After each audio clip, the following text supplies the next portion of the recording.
నమస్తే. నేను మీ కుప్ప పద్మిని. ఇన్నాళ్ళు మీ సపోర్ట్‌ని నాకందిస్తూ, మీ ప్రేమని నాకందిస్తున్న ప్రతి ఒక్కరికి కృతజ్ఞతలు. ఇప్పుడు చూడబోతున్న ఈ వీడియో కూడా ఖచ్చితంగా మీకు ఉపయోగపడుతుంది. లైక్, షేర్ అండ్ సబ్స్క్రైబ్ చేసి మీ ఇష్టాన్ని, అలాగే మీ సపోర్ట్‌ని నాకందించండి. అలాగే ఈ వీడియో పట్ల మీ అభిప్రాయాన్ని కామెంట్ సెక్షన్‌లో కామెంట్ చేసి నాకు తెలియజేయండి. నమస్తే. నమస్తే. Welcome to our channel. నేను కుప్ప పద్మిని. ప్రస్తుతంతో పాటు ప్రముఖ ఆధ్యాత్మికవేత్త, ప్రముఖ న్యూమరాలజిస్ట్ లక్ష్మీ నరసింహస్వామి ఉపాసకురాలు శ్రీమతి స్రవంతి గారు మనతో పాటు ఉన్నారు. మాట్లాడదాం. నమస్తే అక్క. నమస్తే పద్మిని. అక్క, నవగ్రహాలలో అత్యంత ప్రామినెంట్ రోల్ ని ప్లే చేసేటటువంటి గ్రహం ఖచ్చితంగా రాహు గ్రహం. చాలా చాలా ఈ మొబైల్స్ కి కానీ, ఈ మీడియాకి కానీ, సాఫ్ట్వేర్ కానీ, బ్యాంకింగ్ కానీ, వీటిలన్నిటికీ కూడా రాహు చాలా చాలా మేజర్ రోల్ ని ప్లే చేస్తూ ఉంటారు. అయితే రాహు ఇచ్చే రిజల్ట్స్ అసలు మన ఊహకు కూడా అందమని చెప్తుంటే ఆశ్చర్యం అనిపిస్తుంది. అసలు మనం ఊహించం. ఒక 1 పక్కన ఇన్ని సున్నాలు కూడా పెట్టచ్చా అన్న రేంజ్ లో ఇస్తారు. అంతే అతల వితల సుతల రసాతల తలాతల పాతాల లోకానికి కూడా తీసుకెళ్ళగలడు అన్నప్పుడు భయంగా అనిపిస్తుంది. బట్ బలోపేతం చేసుకోవాలి రాహుని అంటే ఏం చేయాలక్క? రాహుని మీరు చూడండి, కెమెరామెన్లను చూస్తే నాకు ఆశ్చర్యం అనిపిస్తుంది అనమాట. అంత చిన్న దాంట్లో మొత్తం అంతా వాళ్ళు అంటే ఇమాజినేషన్ చేసుకోగలరు, ఎలా ఉంటుంది వీడియో అని చెప్పి. మీరు చూస్తే మూవీస్ అయినా కానీ చాలా కష్టం, ఒక చోట నుంచి చేయాల్సిన పని నిజంగా చెప్పాలంటే. అవునా కదా? అంటే ఓపిక కూడా అవసరమే. రాహు ఓపిక ఇస్తాడు, ఇమాజినేషన్ ఇస్తాడు అనేది మనం చెప్పుకోవచ్చు. ధైర్యం కూడా. మీకు మిలిటరీ వాళ్ళని చూస్తే most of the military persons are from 4. Army, navy ఇదంతా 4 అనమాట. ఎట్లా అంటే ధైర్యం. కుజుడు అనేది స్ట్రాంగ్నెస్ ఇస్తుంది, అంటే మెయింటెనెన్స్. ఎట్లా అంటే ఇప్పుడు నువ్వు చూడు 9 డెస్టినీ నెంబర్ కదా, చిట్కెల మీద 10-15 మందిని పని చేయించగలుగుతావు, అలర్ట్ చేసేస్తావు ఇమీడియట్గా. అవునా కదా? అది ఇస్తుంది. మేనేజ్మెంట్ పవర్ బాగుంటుంది, స్కిల్ ఉంటుంది. అయితే రాహు ఏంటంటే ధైర్యాన్ని ఇస్తుంది. అని ఇప్పుడు లేదు నేను చేయగలుగుతాను ఈ వర్క్ అనేది వెంటనే నిన్ను నువ్వు సంభాళించుకోగలుగుతావు. రాహు మంచి ప్లేస్లో ఉంటే కనుక, దాన్ని బలోపేతం చేసుకోగలిగితే కనుక ఎలాంటి ఉపద్రవాన్నైనా కూడా నేను ఛేదించగలుగుతాను, నేను ముందుకు వెళ్ళగలుగుతాను అనే ధైర్యం ఇస్తాడు రాహు. కాబట్టి ధైర్యం కావాల్సిందే మనకి. అండ్ మోర్ ఓవర్ డబ్బు అంటే చాలా ఇష్టం రాహుకి. అవును, నైరుతి వైపు ఉంటాడు, అందుకే ఆయన కుబేర స్థానాన్ని చూస్తూ ఉంటాడట నైరుతి వైపు. కాబట్టి అయితే రాహు బిడ్డలమే, మనకు కూడా ఇష్టం డబ్బు అంటే. ఎవరికి ఇష్టం లేదు డబ్బులు. అది అయితే అంటే ఆయన ఎప్పుడు ఏంటంటే లగ్జరీస్ గా ఉండాలి, అలాగే డిసిప్లిన్ గా ఉండాలి. నీకు డిసిప్లిన్ లేకపోతే కింద పడేస్తాడు మళ్ళీ. డిసిప్లిన్ అంటే ఇష్టం ఆయనకి ఇష్టం. డిసిప్లిన్ అంటే చాలా ఇష్టం. చాలా మంచి మంచి విషయాలు చెప్తాను డిసిప్లిన్ కి కూడా, మీరు చూస్తూ ఉండండి. ఈ మధ్య నేను చాలా మందిని చూస్తున్నాను, కొన్నిసార్లు ఏం చేస్తారంటే వాటర్ బాటిల్ ఇట్లా తాగేస్తాం, మనము తాగేసి వెంటనే ఫ్రిడ్జ్ లో పెట్టేస్తాం. అది తప్పు. నువ్వు పైనుంచి తాగినా కూడా అది ఎంగిలి కిందకే వస్తుంది, మన గాలి తగులుతుంది. కాబట్టి ఆ నీళ్ళు ఎవ్వరికి ఇవ్వకూడదు. ఇంకా అలాగే ఒకసారి ఎంగిలైపోయిన నీళ్లు మనం కూడా తాగకూడదు. అది ఎంగిలే, ఇంకా మన గాలి తగిలింది కాబట్టి అది ఎంగిలే. ఇంకా అవి ఎట్లయినా మీరు చూసి ఒక్కసారి పైనుంచి తాగిన తర్వాత మీరు చూస్తే ఎంతో కొంత అప్పటికప్పుడు పట్టుకున్న నీళ్ళకి దీనికి డిఫరెన్స్ ఉంటుంది అనమాట. అంటే ఎంగిలి కాబట్టి ఎటువంటి పరిస్థితులను మళ్ళీ తాగకూడదు అని చెప్పి. మనకేమో బాటిల్స్ తాగడం బాగా అలవాటు. ఇంకోటి ఏంటి నెక్స్ట్, అలా ఎవరైనా వచ్చినప్పుడు కూడా మనం ఎంగిల్ చేయలేదు కదా అనుకుంటాం, పైనుంచి తాగాం కదా అనుకొని ఇచ్చేస్తాం. అలాగే ఈ మధ్య చాలా ప్రధానమైన ప్రశ్న, ఎవరింటికన్నా వెళ్తే మంచినీళ్ళు తాగుతారా అండి? ఆ క్వశ్చన్ అడగకూడదు ఎవరిని అసలు. అందుకే మనకి వెళ్తూనే మంచినీళ్ళ గ్లాస్తో వెళ్ళిపోవాలి అని చెప్పేది. ఇంకా కావాలా అని అడగకూడదు, మళ్ళీ రెడీగా ఉండాలి వాళ్ళకి మళ్ళీ ఇవ్వడానికి కూడా మన చేతిలో ఉండాలి. అయితే గ్యాడ్జెట్స్ని కూడా చాలా జాగ్రత్తగా వాడాలి. మీరు ఎక్కువ ఎవరితోనూ మాట్లాడకుండా, ఇంట్లో అవసరం లేకపోయినా కూడా మొబైల్ చూడడం అనేది రాహుకి ఇష్టం ఉండదు. ఎందుకు అనంటే he gives importance to the relations. Most of the marriages are divorced only because of the Rahu impact.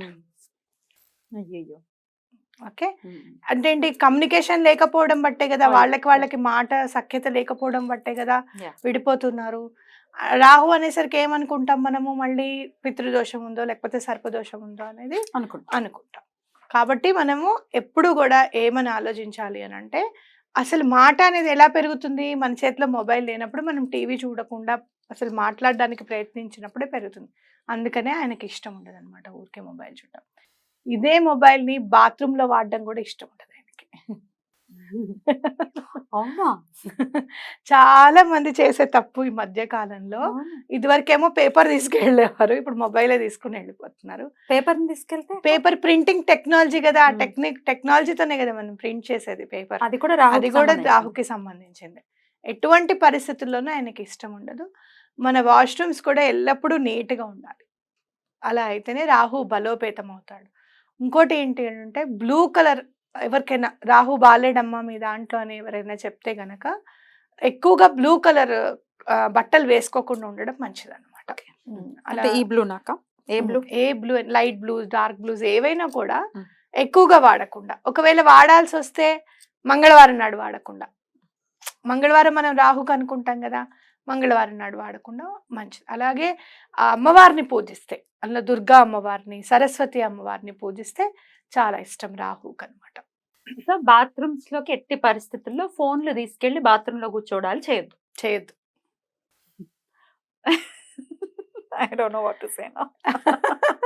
చేయకూడదు. ఎందుకంటే మీరన్నీ ఇప్పుడు చూడు మొబైల్ అనేది ఏమైంది మనకి ఒకటి వాచ్, క్యాలిక్యులేటర్ అలాగే మనకిష్టమైన చాలా అమ్మవారి ఫోటోలు, ఫోటోలు. స్తోత్రాలు ఇవన్నీ డౌన్లోడ్ చేసుకుంటున్నాం గదా!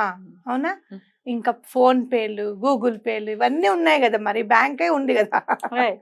అవునా కదా? రైట్. మరి అలాంటప్పుడు నువ్వు బాత్రూమ్‌లోకి, వాష్‌రూమ్‌లోకి ఎలా తీసుకెళ్తావు చెప్పు? తీసుకెళ్ళకూడదు. తీసుకెళ్ళకూడదు. అంటే నువ్వు గౌరవం ఇవ్వట్లేదన్నమాట. హ్మ్. అవునా కాదా? అండ్ మోర్ ఓవర్ టెక్నాలజీకి కూడా గౌరవం ఇయ్యాలి గదా! అవునా? రాహు టెక్నాలజీ అంటే ఏంటి? రాహు వల్లే గదా వచ్చేది. అంటే ఏంటి? మనం ఎంత అడాప్ట్ అయిపోయామో, అడిక్ట్ అయిపోయాము అంటే ఎక్కడికెళ్ళినా ఫోన్ లేకపోతే మనకొక గుండెకాయ అయిపోయింది. అవును. Heart it's our heart. ఇట్లిట్లని గుండెనన్నా ఎత్తుకుంటాం ఎత్తుకోము గానీ ఫోన్ ఉందా? ఫోన్ ఉందా? గుండెని ఎత్తుక్కోవాల్సిన పని లేదు పాపం దాని పనిలో అది ఉంటుంది. దీన్ని ఎత్తుక్కోవాలి గదా! అది. అందులో ఇదేమన్నా ఒక్కొక్క అమిర్ చేసుకుంటామేమో అక్క బాడీలో. భయమేస్తుంది ఫ్యూచర్‌లో. కొన్నాళ్ళు పోతే అవే వచ్చేస్తాయేమో. ఇలా లోపలికి తోసేసుకోండి మీరు. చిప్పు దానిలో అదే పని చేస్తది. ఇంతింత ఫోన్‌లు వస్తాయేమో మరి చూడాలి. ఇలా చూసుకొని డయల్ చేసుకుంటా.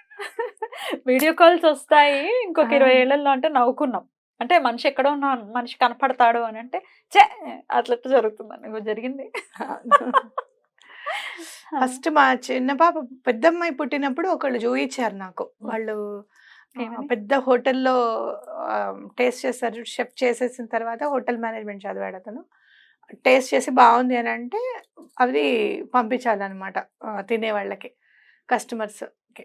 అయితే అతని చేతిలో చూసాను నేను. ఇది టచ్ స్క్రీన్. హ్మ్. ఇది ఎప్పటినుంచో నేను చాలా ట్రై చేశాను. దీనికోసం అని చెప్పి నేను అక్కడ వేరే కంట్రీలో నేను కొనుక్కున్నాను. రాబోయే తరమంతా టచ్ చేయనంటే, ఆహా! అతను ఎంత ఇదిగానో ఇలా ఇలా అంటే వచ్చేస్తుందక్క అని చెప్పి చూయించాడనమాట. ఇప్పుడు అబ్బా! మొత్తం సూపరే ఇదే గదా! పనిలో ఉన్నాం. మీరు అందరి వేళ్ళు చూసుకోండి ఒకసారి. నా వేలు అరిగిపోయి. కూడా అంతే. ఇక్కడ అరిగిపోయి ఉంటుంది పాపం. ఈ వేలుకి చూడండి ఎంత డిఫరెన్స్ ఉంటుందో. నిజమే అక్క. ఇది అంతలా అరిగిపోయింది, ఇది వాడేస్తున్నాం. అరిగిపోయింది.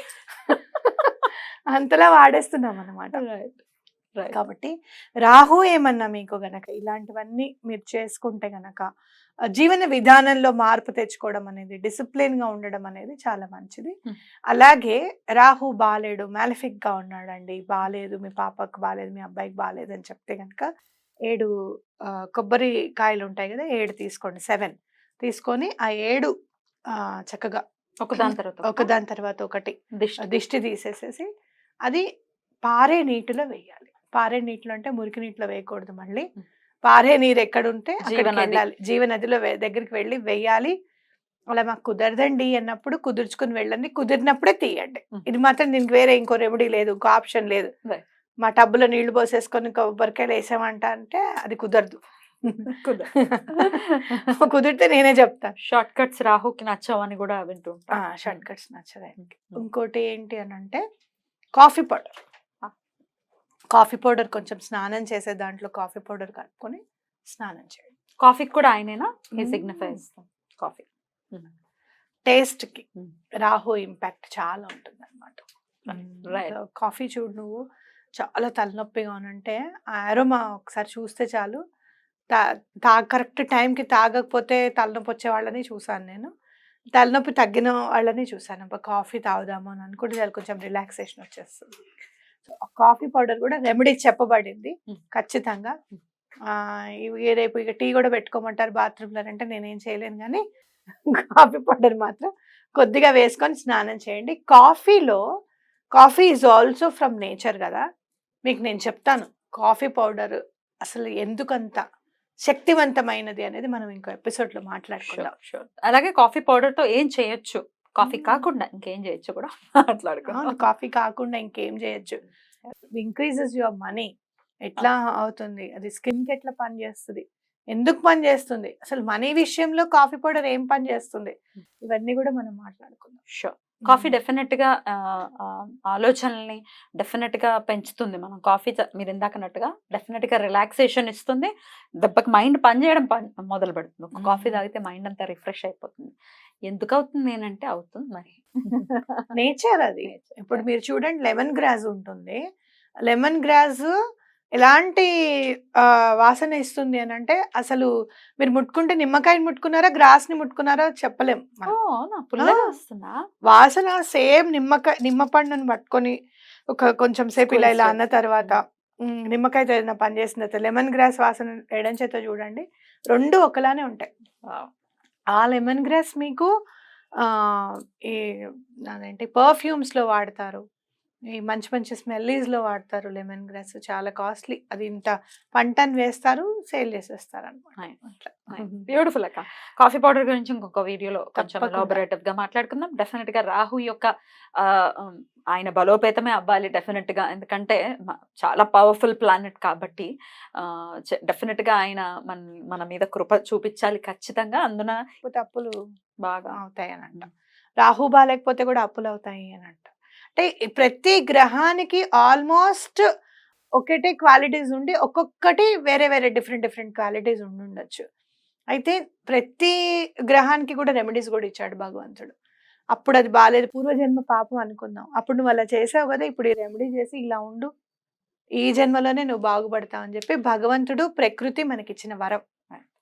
బ్యూటిఫుల్ అక్క. చాలా చక్కగా వివరించారు. థాంక్ యూ సో మచ్ అక్క. నమస్తే. నమస్తే.